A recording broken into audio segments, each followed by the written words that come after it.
Hi friends, please subscribe to Amravati Media and press the bell icon for more latest updates. Chandrababu సొంత నియోజకవర్గంలో TDP MLA ఘోరాలు ఎన్నో. తిరుపతి జిల్లా Chandragiri MLA Pulavarthi నానిపై ఇంటా బయట తీవ్ర సంచలన ఆరోపణలు వెల్లువెత్తుతున్నాయి. కేవలం 2 ఏళ్ల పాలనలోనే 100 ఏళ్లకు సరిపడా చెడ్డ పేరును పులివర్తి నాని మూటగట్టుకున్నారనే ఆరోపణలు వెల్లువెత్తుతున్నాయి. పులివర్తి నానిపై తాజా ఆరోపణల్లోని తీవ్రత గురించి తెలుసుకుందాం. మహమ్మద్ ఘోరీ కంటే మా ఎమ్మెల్యే ఘోరం. అతను అవినీతిపరుడు మాత్రమే కాదు, ఒక భూభకాసురుడు, ప్రజల్ని పీడించే రాక్షసుడు, చిత్తూరు నుంచి చంద్రగిరి వచ్చిన బందిపోటు దొంగ. ఇంకా ఎంతకాలం ఈ దోపిడీని భరించాలి?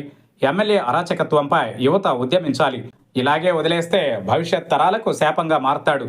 చంద్రగిరి ఎమ్మెల్యేలపై తీవ్ర ఆరోపణలు చేసింది రాజకీయ ప్రత్యర్థులైన చెవిరెడ్డి భాస్కర్ రెడ్డో, ఆయన తనయుడైన మోహిత్ రెడ్డో కాదు. చంద్రగిరి నియోజకవర్గ బీజేపీ ఇన్ఛార్జ్ మేడసాని పురుషోత్తం నాయుడు. కూటమిలో బీజేపీ భాగస్వామ్య పక్షం. అలాంటి బీజేపీకి ఒక నియోజకవర్గ ఇన్ఛార్జ్, అలాగే ఎమ్మెల్యేకి సమీప బంధువని చెప్పుకుంటున్న పురుషోత్తం నాయుడు తీవ్ర ఆరోపణలు చేయడం రాజకీయంగా కలకలం రేపుతోంది. చంద్రగిరి ఎమ్మెల్యే అవినీతికి తాను కూడా ఇప్పటి వరకు 29 లక్షలు చెల్లించినట్టు అతను ఆరోపించడం గమనార్హం. పులివర్తి నాని తనకు బంధువని చెప్పుకోవడానికే సిగ్గేస్తోందని అంటున్నాడంటే ఎంతగా విసిగిపోయారో అర్థం చేసుకోవచ్చు. సమీప బంధువు, కూటమి మిత్రపక్షం, అలాగే సొంత సామాజిక వర్గానికి చెందిన నాయకుడే ఇలా మాట్లాడుతున్నారంటే చంద్రగిరి ఎమ్మెల్యే అరాచకాలు, భూదందాలు ఏ స్థాయిలో ఉన్నాయో అర్థం చేసుకోవచ్చని తిరుపతి జిల్లాలో పెద్ద ఎత్తున జనం మాట్లాడుకుంటున్నారు. ముఖ్యమంత్రి చంద్రబాబు నాయుడు సొంత నియోజకవర్గం చంద్రగిరే కావడం విశేషం.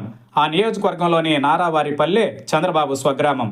అలాంటి నియోజకవర్గం నుంచి సుదీర్ఘకాలం తర్వాత టీడీపీ తరఫున పులివర్తి నాని గెలుపొందారు. ఆ గెలుపును నిలబెట్టుకోవడానికి పులివర్తి నాని చిత్తశుద్ధితో పనిచేయాల్సిన బాధ్యత ఉంది. ఎందుకనో 2 ఏళ్లలోనే ఆయన తేలిపోయారనే మాట సర్వత్రా వినిపిస్తోంది. దీనికి కారణం లేకపోలేదు. పులివర్తి నాని అధికారికంగా ఎమ్మెల్యే అయితే ఆయన సతీమణి సుధారెడ్డి, అలాగే కుమారుడు వినీల్ అనధికార ఎమ్మెల్యేలుగా తయారై పెత్తనం చెలాయిస్తున్నట్టు సొంత పార్టీలోనే విమర్శ ఉంది. పులివర్తి నానిపై అదే నియోజకవర్గానికి చెందిన జనసేన నాయకులు కూడా తీవ్ర ఆరోపణలు గుప్పిస్తున్న సంగతి తెలిసిందే. నిజం చెప్పాలంటే రాజకీయ ప్రత్యర్థి వైసీపీ కంటే నానిపై మిత్రపక్షాలైన బీజేపీ, జనసేన నాయకులే తీవ్ర ఆరోపణలు గుప్పిస్తున్నారు. పులివర్తి నాని నుంచి చంద్రగిరిని కాపాడుకునేందుకు ఉద్యమం చేపడతానని పురుషోత్తం నాయుడు ప్రకటించడం సంచలనం కలిగిస్తోంది.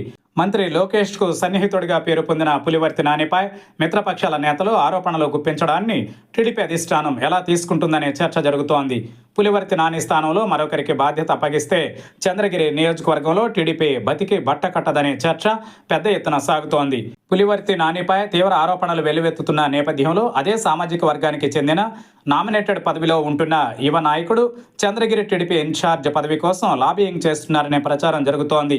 లోకేష్కు సన్నిహితుడిని అని తనకే చంద్రగిరి ఇన్ఛార్జ్ పదవి ఇస్తారని ఆయన ప్రచారం చేసుకోవడంతో చంద్రగిరి రాజకీయాలలో అనూహ్య పరిణామాలు చోటు చేసుకోవచ్చని టీడీపీ నాయకులు అంటున్నారు.